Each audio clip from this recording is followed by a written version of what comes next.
Hello student, welcome back to chemistry Educare point. आज का जो वीडियो है उसमें हम चैप्टर सॉल्यूशंस जो है उसके पार्ट थर्ड के बारे में बात करेंगे।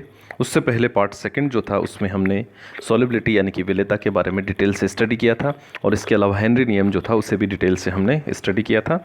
उसके बाद में आज का जो वीडियो है यानी कि पार्ट थर्ड है, इसमें हम डिस्कस करेंगे राउल्ट लॉ, आइडियल और नॉन आइडियल सॉल्यूशन यानी कि आदर्श और अनादर्श विलयन।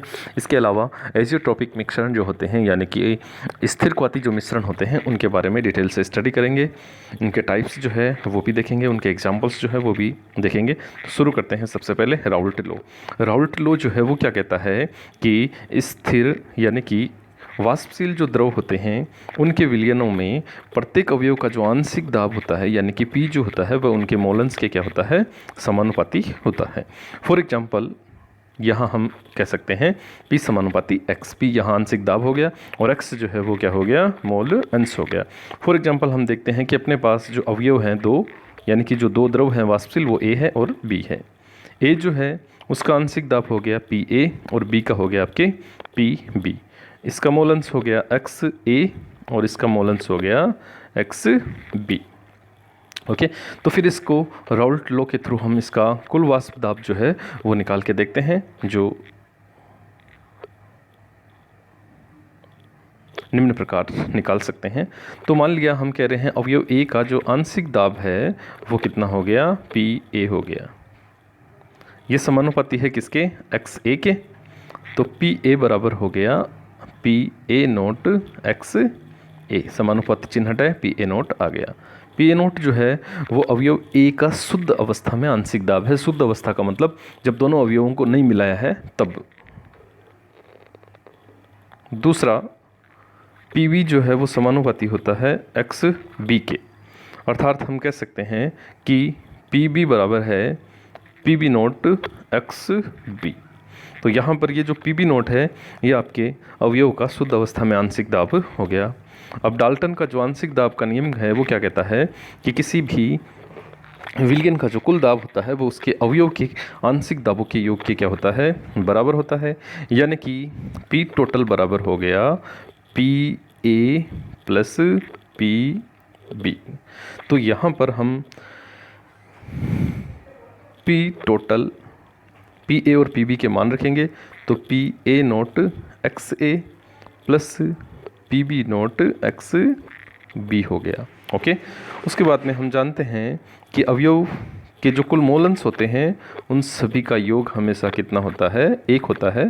तो XA और XB इन दोनों का योग हो गया 1।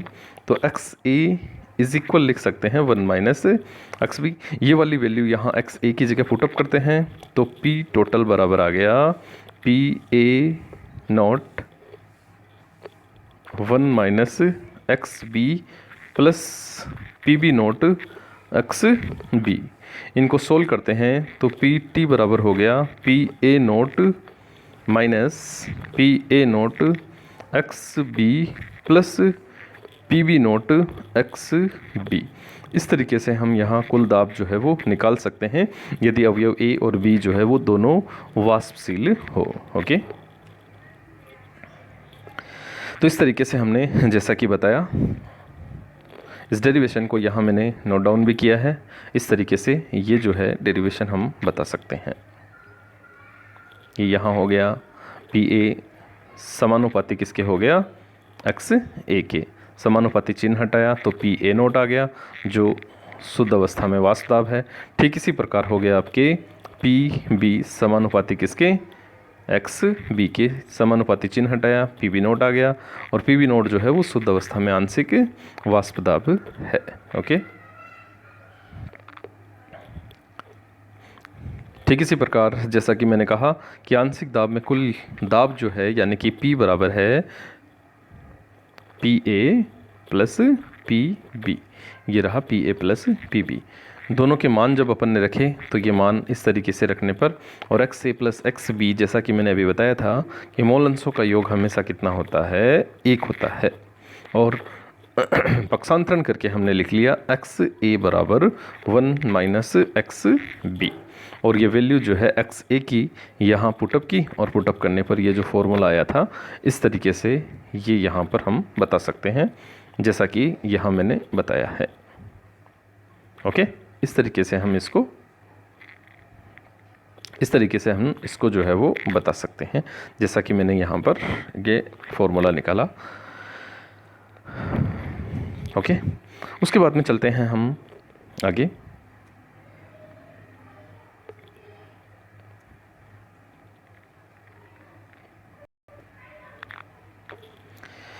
यहाँ पर देखिए, हमने वेपर प्रेशर और मोल फ्रैक्शंस जो है उसके अंदर एक ग्राफ जो है वो ड्रॉ किया है।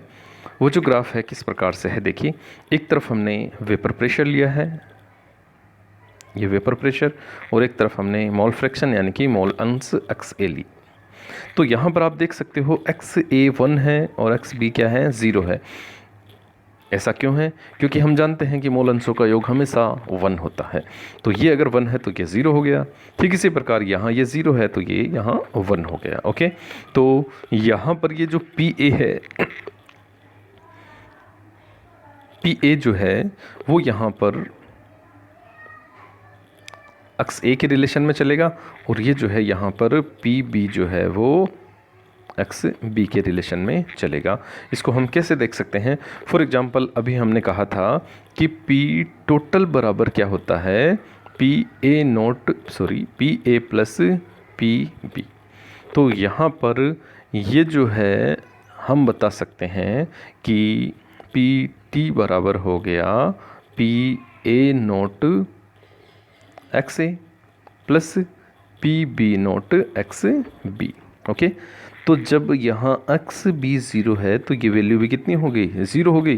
तो 0 हो गई तो P टोटल बराबर कितना आ गया, PA नोट XA हो गया। ओके, और XA की वैल्यू कितनी हो गई, A। तो यहाँ पर जो विलियन का टोटल जो वाष्प दाब है, वेपर प्रेशर है, वो किसके इक्वल हो गया, PA नोट के हो गया। तो यहाँ हमने लिख दिया PA नोट। ओके, तो इस तरीके से हमने यहाँ पर ये जो लाइन ड्रॉ की है, ये वाली लाइन किसके लिए आ गई, PA नोट के लिए आ गई। तो ये वक्र जो है वो इस तरीके से हमने बता दिया। ओके, फिर चलते हैं PB नोट वाली साइड। तो यहाँ पर हम देखते हैं कि वही वापस PT बराबर है PA प्लस PB। तो PT बराबर हो गया PA note XA plus PB note XB। तो यहाँ XA 0 है तो ये वाली वैल्यू कितनी हो गई, 0 हो गई। तो P टोटल बराबर कितना बचा, PB नोट XB। ओके, तो यहाँ पर ये वाली वैल्यू 1 है। तो यहाँ पर इस स्थिति में जो टोटल प्रेशर है वो किसके इक्वल हो जाता है, B के इक्वल हो जाता है। तो इस तरीके से यहाँ हमने इनके बीच में रिलेशंस जो है वो निकाला है। तो यहाँ ये जो PB है उसके लिए ये जो लाइन है वो यहाँ से शुरू हो जाती है, और ये जो लाइन है वो टोटल प्रेशर हो गई, यानी कि A और B इन दोनों का मिलाकर ये लाइन यहाँ हो गई P total PA plus PB। तो इस तरीके से हम इनके बीच में जो ग्राफ है यानी कि बता सकते हैं। ओके, आगे चलते हैं। आइडियल सॉल्यूशंस की यदि हम बात करते हैं तो आइडियल सॉल्यूशंस ऐसे सॉल्यूशंस होते हैं, ऐसे विलियन होते हैं जो किसका फॉलो करते हैं, राउल्ट नियम का फॉलो करते हैं। राउल्ट नियम का फॉलो करने से तात्पर्य है कि P is equal PA note XA plus PB note XB। पहली शर्त ये हो गई। तो राउल्ट नियम का पालन करने वाले विलियन क्या कहलाते हैं, आदर्श विलियन कहलाते हैं। कोई भी विलियन आदर्श विलियन कब होगा, जब वो 4 शर्तों का पालन करेगा। फर्स्ट, राउल्ट लॉ को फॉलो करता है। सेकंड, अवयव ए और बी के जो आयतन का योग है वो दोनों को मिलाने पर आयतन के बराबर होना चाहिए। फॉर एग्जांपल ए और बी अवयव हैं अपने पास, ए का वॉल्यूम है 10 ml और बी का वॉल्यूम है 20 ml। तो इनको जब हम मिलाएंगे तो टोटल जो सॉल्यूशन बनेगा वो कितना होना चाहिए, 30 ml होना चाहिए, यानी कि इन दोनों के योग के बराबर। अगर ऐसा है तो वो सॉल्यूशंस कैसा होगा, आइडियल सॉल्यूशन होगा। ये सेकंड इसकी कंडीशंस है। थर्ड कंडीशन जो है वो क्या है, यानी कि इनमें यदि अवयव ए और बी को हम मिलाते हैं, यानी कि ए प्लस बी को मिलाकर हमने ए बी सॉल्यूशंस जो बनाया है, तो जैसे ही इनको हम मिलाते हैं तो मिलाने पर ना तो ऊष्मा का अवशोषण होना चाहिए और ना ही क्या होना चाहिए, उत्सर्जन होना चाहिए। मतलब ऊष्मा परिवर्तन यानी कि डेल्टा H इक्वल कितना होना चाहिए, 0 होना चाहिए। ओके, फिर उसके बाद में यहाँ पर अवयव A है तो उसके मॉलिक्यूल्स हो गए AA। ओके, B है तो B के हो गए BB, दोनों को मिला दिया तो जो हो गए वो हो गए आपके A और B। तो इनके और इनके बीच का जो इंट्रामोलिकुलर फोर्स होता है वह AB के क्या होता है, इक्वल होता है। अगर ऐसा हो तो यह भी आइडियल सॉल्यूशन होगा। तो आइडियल सॉल्यूशंस की ये 4 कंडीशंस हमने देखी। उसके बाद में आगे है non ideal solutions. Non ideal solutions का मतलब है कि ऐसे सॉल्यूशंस जो राउल्ट नियम को फॉलो नहीं करते, मतलब उसका पालन नहीं करते, उनको अपन क्या करते हैं, राउल्ट नियम अनादर्शविलियन या नॉन आइडियल सॉल्यूशंस उनको हम कहते हैं। तो इनके लिए भी 4 शर्तें होना ज़रूरी है। सबसे पहली शर्त है कि राउल्ट नियम फॉलो नहीं करता है, यानी कि P is equal not PA not XA plus PB not XB। Second है कि सॉल्यूशन A और B हमने मिलाया है तो उनका जो वॉल्यूम है वो इनके इक्वल नहीं होता है। फॉर एग्जाम्पल A और B, A 10 ml, ये B 20 ml, तो दोनों को मिलाया तो इनका वॉल्यूम जो है वो इसके इक्वल नहीं आएगा, यानी कि 30 नहीं आएगा, कम हो सकता है या फिर उससे ज़्यादा हो सकता है। इस तरीके से ये दूसरी शर्त है इसकी। तीसरी शर्त जो है वो क्या कहती है, तीसरी शर्त जो है वो ये कहती है कि इनको मिलाने पर, अवयव को मिलाने पर एंथैल्पी में परिवर्तन आ जाता है, मतलब ऊष्मा में परिवर्तन आ जाता है, या तो वो उत्सर्जित होगी या फिर क्या होगी, अवशोषित होगी, यानी कि उस दौरान डेल्टा H नॉट इक्वल 0 हो जाता है। ये इसकी तीसरी शर्त हो गई। और चौथी शर्त जो है वो क्या कहती है, चौथी शर्त ये कहती है कि A और A के बीच में, B और B के बीच में जो इंट्रामोलिकुलर फोर्स लगता है वह A और B के बीच में जो इंट्रामोलिकुलर फोर्स लगा इसके इक्वल नहीं होगा। ओके, तो ये जो 4 शर्तें हैं, ये 4 शर्तें नॉन आइडियल सॉल्यूशंस के लिए हमें यहाँ पर बताती है। ओके,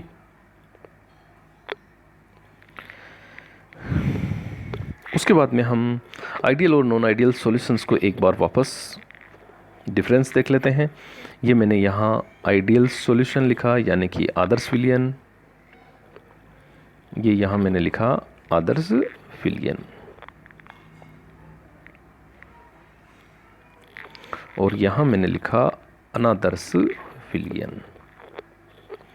तो आदर्श विलयन जो है वो राउल्ट नियम का फॉलो करेगा, यानी कि P equal PA plus PB, जबकि ये जो है वो राउल्ट नियम का फॉलो नहीं करता है, P is not equal PA plus PB। Second जो है उसमें हम कह सकते हैं कि इनमें जो वॉल्यूम होता है उसमें किसी भी प्रकार का कोई परिवर्तन नहीं होता है, और इसमें वॉल्यूम में परिवर्तन होता है, यानी कि आयतन परिवर्तन शून्य नहीं होता है।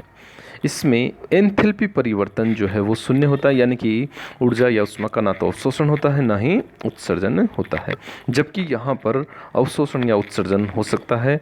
तो यहाँ पर डेल्टा H जो है वो 0 नहीं होगी, और यहाँ पर AA BB के बीच का जो इंट्रामोलिकुलर फोर्स होता है वो A और B के बीच के इंट्रामोलिकुलर फोर्स के क्या होता है, इक्वल होता है। ओके, इक्वल होता है। और यहाँ पर AA BB के बीच का जो इंट्रामोलिकुलर फोर्स होता है वह AB के इक्वल नहीं होता है। तो इस तरीके से हम आइडियल और नॉन आइडियल सॉल्यूशंस को डिफरेंस के थ्रू देख सकते हैं, जैसा कि मैंने पीछे भी बताया था। ओके, उसके बाद में अभी जैसा कि हम कह रहे हैं कि जो अनदर्स विलियन यानी कि नॉन आइडियल सॉल्यूशंस जो होते हैं उनमें ज़्यादा हो सकता है, कम हो सकता है, यानी कि बराबर नहीं होता है। तो ये बराबर नहीं होता है तो फिर कितना होता है, तो इस आधार पे हम देखें तो ये सॉल्यूशंस कितने प्रकार के हो गए, 2 टाइप्स के हो जाते हैं।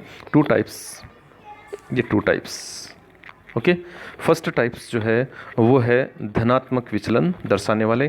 धनात्मक विचलन दर्शाने का मतलब है कि जो राउल्ट लॉ जो है उसके अकॉर्डिंग जो कुल दाब आता है वह उनके अवयवों के आंशिक दाब से क्या हो जाता है, ज़्यादा हो जाता है। सेकंड कंडीशंस जो है वो हमने कहा वॉल्यूम यानी कि आयतन परिवर्तन जो है वो ज़ीरो नहीं होता।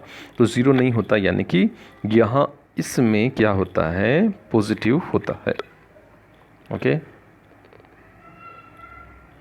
उसके बाद में तीसरा जो है वो क्या कहता है कि यहाँ पर एंथैल्पी परिवर्तन जो है वो कितना होता है, नेगेटिव होता है। और यहाँ पर इंट्रामोलिकुलर फोर्स जो है वो क्या हो जाता है, प्रबल हो जाता है।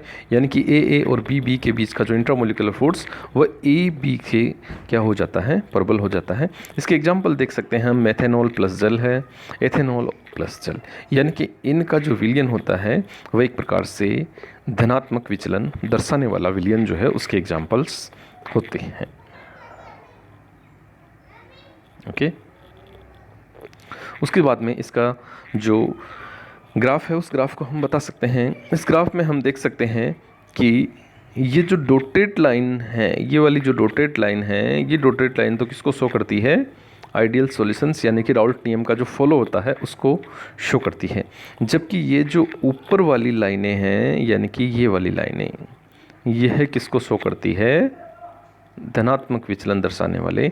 यानी कि हमने यहाँ पर कहा था कि इनका जो वाष्प दाब होता है वह राउल्ट नियम के वाष्प दाब से, प्राप्त वाष्प दाब से क्या होता है, ज़्यादा होता है। ज़्यादा है इसलिए इसका जो ग्राफ है वह ऊपर की ओर आ जाता है। ओके,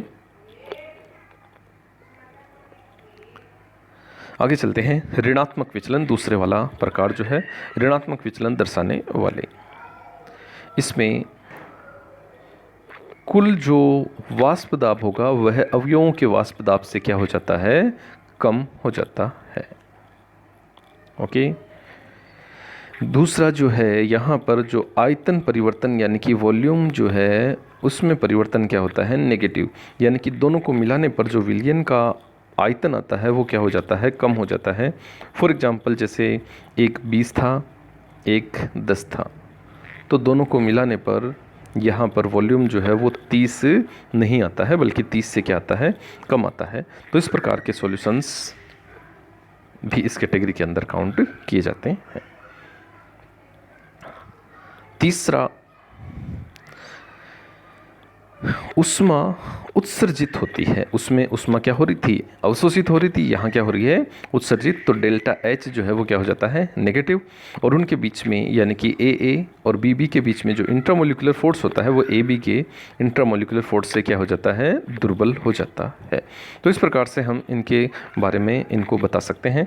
और इनका एग्जाम्पल जो हम कहें तो एक एग्जाम्पल है क्लोरोफॉर्म एसीटोन और एक एग्जाम्पल है आपकी क्लोरोफॉर्म बेंजीन। तो इस तरीके से हम इन सभी को डिटेल से बता सकते हैं। एक बार यदि हम कहें कि आइडियल और नॉन आइडियल जो है सॉल्यूशंस, उसका जो सेकंड टाइप था उसका वक्र भी साथ के साथ देख लेते हैं। तो यहाँ पर देख सकते हैं हम कि ये जो डॉटेड लाइन है, वापस ये जो डॉटेड लाइन है, ये डॉटेड लाइन जो है वो किसके बारे में शो कर रही है हमें, आइडियल सॉल्यूशंस। यानी कि यहाँ पर इनका दाब जो है वो बराबर है। लेकिन ऋणात्मक जो सॉल्यूशन होते हैं यानी कि ऋणात्मक विचलन दर्शाने वाले होते हैं, उनका वाष्प दाब जो है वो राउल्ट लॉ से क्या हो जाता है, कम होने के कारण इनका ग्राफ जो है वो नीचे की ओर, इस तरीके से नीचे की ओर क्या करता है, शो करता है। तो इस तरीके से इस ग्राफ को हम समझा सकते हैं। ओके, अब यदि हम राउल्ट लॉ जो है धनात्मक और ऋणात्मक, यदि हम यहाँ पर डिफरेंस देखना चाहें तो हम इजीली डिफरेंस देख सकते हैं। सबसे पहले यहाँ पर जो कुल दाब होता है वह PA और PB से क्या होता है, ज़्यादा। और नेगेटिव वाले में क्या होता है, PA और PB जो है उनसे क्या हो जाता है, कम हो जाता है। यहाँ दूसरा अंतर यदि हम कहें तो डेल्टा वी यानी कि आयतन परिवर्तन जो होता है, आयतन परिवर्तन जो होता है वो यहाँ पर क्या हो जाता है, नेगेटिव हो जाता है, सॉरी पॉजिटिव हो जाता है। और यहाँ पर आयतन परिवर्तन जो है वो क्या हो जाता है, नेगेटिव हो जाता है। और फिर यहाँ हम कहें कि एंथैल्पी परिवर्तन यानी कि डेल्टा एच बराबर हो जाता है पॉजिटिव, और यहाँ पर डेल्टा एच बराबर नेगेटिव। यानी कि हम कह सकते हैं कि एक में यानी कि धनात्मक में ऊष्मा का अवशोषण हो रहा है और इसमें क्या हो रहा है, उत्सर्जन हो रहा है। और इनके बीच में जो इंट्रैक्शन फोर्स है वो प्रबल प्रकार का हो जाता है और इनमें क्या हो जाता है, दुर्बल प्रकार का। तो इनके बीच में जो ये डिफरेंस है वो हम ज़रूर याद रखेंगे। इसके अलावा इनके बीच में जो एग्जाम्पल्स होते हैं वो एग्जाम्पल्स भी हम ज़रूर ध्यान में रखेंगे, जो अक्सर पूछे भी जाते हैं। आगे चलते हैं, स्थिर क्वाथी मिश्रण। स्थिर क्वाथी मिश्रण से तात्पर्य है, नाम से ही पता चल रहा है हमको, स्थिर है। क्वाथी मतलब क्वथनांक, यानी कि क्वथनांक जो है वो क्या होते हैं, स्थिर होते हैं। तो कह सकते हैं कि ऐसे मिश्रण जिनमें द्रव वाष्प अवस्था के संगठन समान रहते हैं, अर्थात द्रव और वाष्प अवस्था में वो सेम संगठन में रहते हैं, यानी कि उनका क्वथनांक क्या होता है, निश्चित होता है। क्वथनांक निश्चित होने का मतलब है कि एक निश्चित ताप पर उबलते हैं। तो ऐसे मिश्रणों को हम क्या कह देते हैं, स्थिर क्वाथी मिश्रण। तो ओवरऑल परिभाषा हम कह सकते हैं कि स्थिर क्वाथी मिश्रण यानी कि एक निश्चित ताप पर उबलने वाले मिश्रण। फिर इसके अंदर अक्सर जो बातें पूछने वाली होती हैं वो ये पूछी जाती है, क्या स्थिर क्वाथी मिश्रण को हम प्रभाजी आसवन द्वारा पृथक कर सकते हैं? तो आंसर होगा, इन्हें हम प्रभाजी आसवन द्वारा पृथक नहीं कर सकते। क्यों नहीं कर सकते? क्योंकि इन दोनों के क्वथनांक जो होते हैं वो क्या रहते हैं, सेम रहते हैं, समान क्वथनांक होने के कारण। ओके, अब चलते हैं आगे। स्थिर क्वाथी मिश्रण जो होते हैं वो वापस 2 टाइप्स के होते हैं। ये 2 टाइप्स जो हैं वो कौन कौन से हैं, देखिए। पहला प्रकार है न्यूनतम स्थिर क्वाथी। न्यूनतम स्थिर क्वाथी, न्यूनतम स्थिर क्वाथी का मतलब है कि क्वथनांक मिश्रण का जो होगा वो उनके घटकों की क्वथनांक से क्या हो जाता है, कम हो जाता है। यानी कि मिश्रण का क्वथनांक उसके घटकों के क्वथनांक से क्या होगा, कम होगा। फॉर एग्जाम्पल हम देखते हैं कि अपने पास एक तो 95% एल्कोहल है और एक जल है। इन जल और एल्कोहल को जब हम मिक्स करते हैं तो जो सॉल्यूशन बनता है वो न्यूनतम स्थिर क्वाथी होता है। कैसे होता है, देखिए। फॉर एग्जांपल जल जो है उसका क्वथनांक होता है 100 डिग्री सेल्सियस और जो एल्कोहल होता है उसका क्वथनांक होता है 78.5 डिग्री सेल्सियस।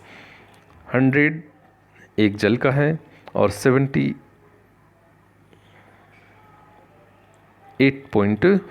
ये किसका है, एल्कोहल का है। तो इन दोनों को जब हमने मिक्स किया, यानी कि जो हमने मिश्रण बनाया है उस मिश्रण का क्वथनांक जो है वो इन दोनों के क्वथनांक से क्या हो जाता है, कम हो जाता है, यानी कि 78 डिग्री सेंटीग्रेड। अब यहाँ पर 78 डिग्री हुआ है यानी कि दोनों से कम हुआ है, दोनों से कम हुआ है, इस कारण हम इनको कहते हैं न्यूनतम स्थिर क्वाथी। ओके, सेकंड चलते हैं,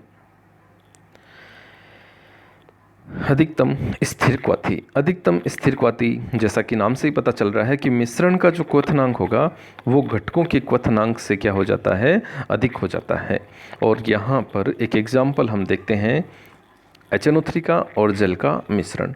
तो यहाँ HNO3 का जो क्वथनांक है वो कितना हो गया, 86 हो गया, ये 86 डिग्री सेल्सियस। और जो दूसरा है आपके जल 80 डिग्री सेल्सियस और दूसरा जो जल है उसका क्वथनांक कितना है, 100 डिग्री सेल्सियस।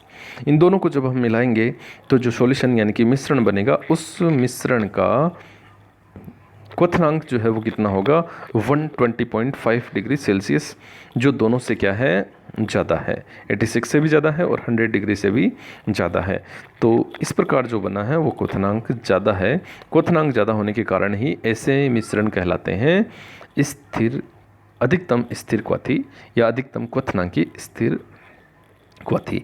तो इस तरीके से हम इन दोनों के बारे में एग्जाम्पल्स के थ्रू बता सकते हैं, दोनों को एग्जाम्पल के थ्रू देख सकते हैं।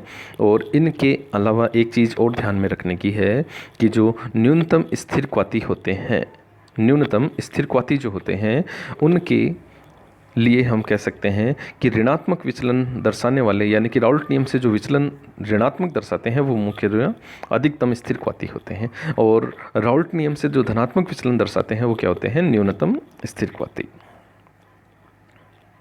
ओके, तो आज की वीडियो में हमने राउल्ट लॉ,